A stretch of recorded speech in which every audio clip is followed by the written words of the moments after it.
Hi, everyone. Welcome back. This is another episode of Your Disabled Joy. My name is Nico Meyering, and I use he, him pronouns. I'm a white man with floppy blonde hair, brown and blue spectacles, and an orange, blue, and white checkered shirt.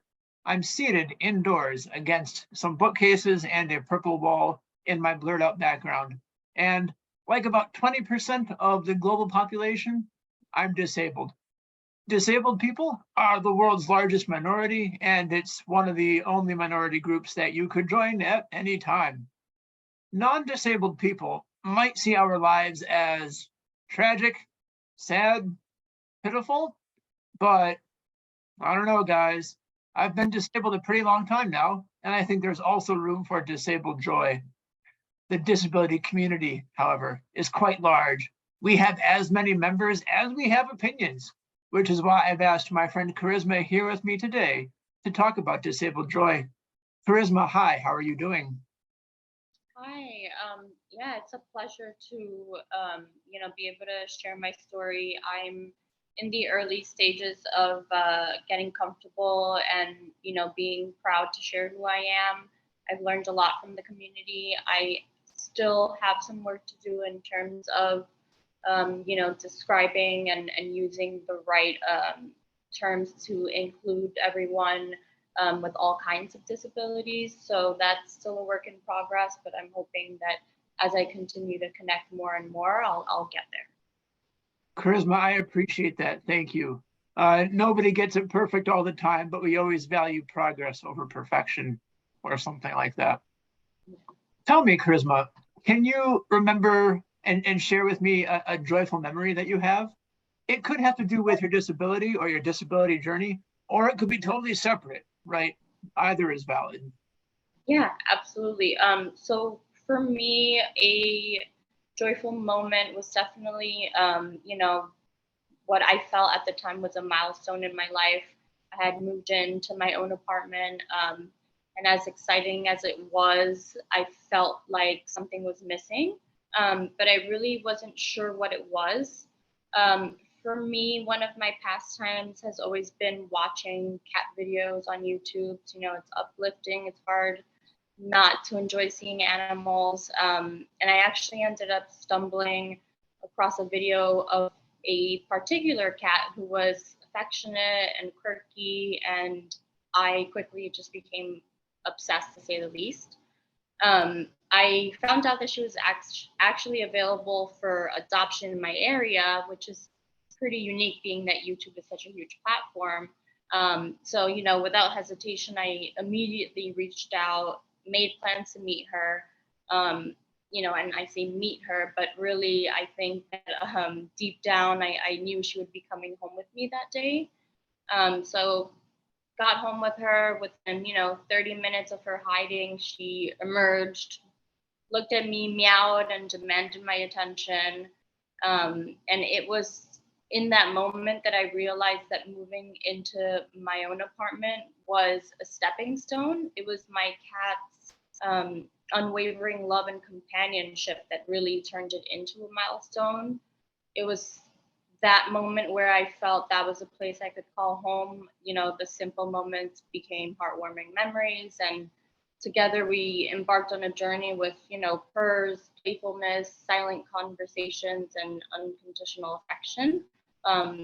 So that's definitely the most memorable thing that I can think of right now. It made a huge difference in my life when I needed it the most, right around the time that I kind of had an idea that something wasn't going on with me, but I wasn't quite sure what. Thank you so much.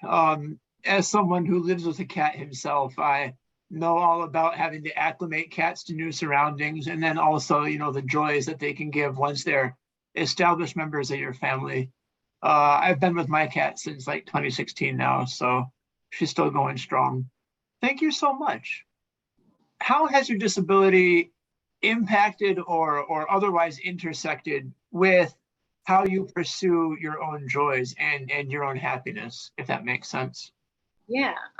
So for me, my disabilities present me with a couple of challenges as I navigate the world. They affect my physical well-being, my mental health. They might not be visible to others, but they do shape how I experience each day. And one of the keys to joy and happiness for me have been acknowledging when I need to take breaks, adjusting my plans, finding out what works best for my needs and my abilities. And, although disabilities present unique challenges, they've also taught me resilience, empathy. I've gained new skills, and by embracing the self-care that I need and being aware of what works for me, I've been able to find more happiness in small things. I think that despite, being disabled or not disabled, it's really important to take little things as big wins. Everything matters. Everything does matter. I like how you put that. Thank you so much. As I get to conduct these interviews, I do find that a lot of people are coming back to some recurring themes with this question, insofar as being grateful for small wins, and then also seeing some values like empathy and resilience as like assets, which they are. By the same token, though, there are some disabled lives where you're resilient because you have to be. It's not really a choice of what skill to pick up. So there is that as well. Charisma, what one thing, if you could narrow it down to just one thing, do you want everyone else to know about disabled life and disabled quality of life? I really want people to understand that disabilities come in many forms. Every person that has a disability experiences it differently, and they're not all visible. I think it's really important that people recognize and respect this. So for me, I would love for people to avoid making assumptions or generalizations. A lot of people hear the word disabled and they think of limitations, but they don't think about the fact that society plays a huge role when it comes to that. And I would like for us to strive to include, to create more inclusive environments that accommodate diverse needs. Most importantly, apart from that, is using, person first language to acknowledge and respect someone.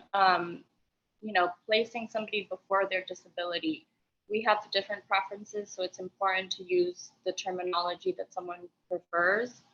I think a lot of people are afraid to ask questions, so instead they make assumptions, and that can be hurtful.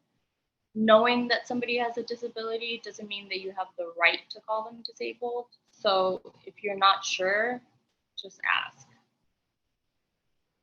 That was so well put. Thank you. That was really, really poignant. Fantastic. My last planned question is one that I ask all my interviewees, regardless of project. Is there a recent win that you're celebrating that you want to name so that we can celebrate alongside you? Or if not, what cool things are you doing? What projects have you got going on? If you want to connect, or if a lot of your projects are online, where can people find you online? This is really your chance to be your own cheerleader, to promote yourself. So, go ahead, brag. Yeah, absolutely. So for me, I'm actually celebrating the fact that up until not too long ago, I'm no longer afraid to say I'm disabled or share my story. I never prioritized myself. I ignored a lot of signs that something was wrong. And that's what led me to, I actually fainted and I got hit by a train. And that was a literal sign that I needed to put myself first, which is what led to one of my diagnoses. Although my disabilities aren't visible, they exist and I struggle with them. But I've accomplished a lot of things daily. And by sharing this, I want to be able to empower people to feel like they don't need to hide their disability. Right now, I'm actually a volunteer for the Dysautonomia Support Network. As a patient and someone who's diagnosed with dysautonomia, it can be life altering.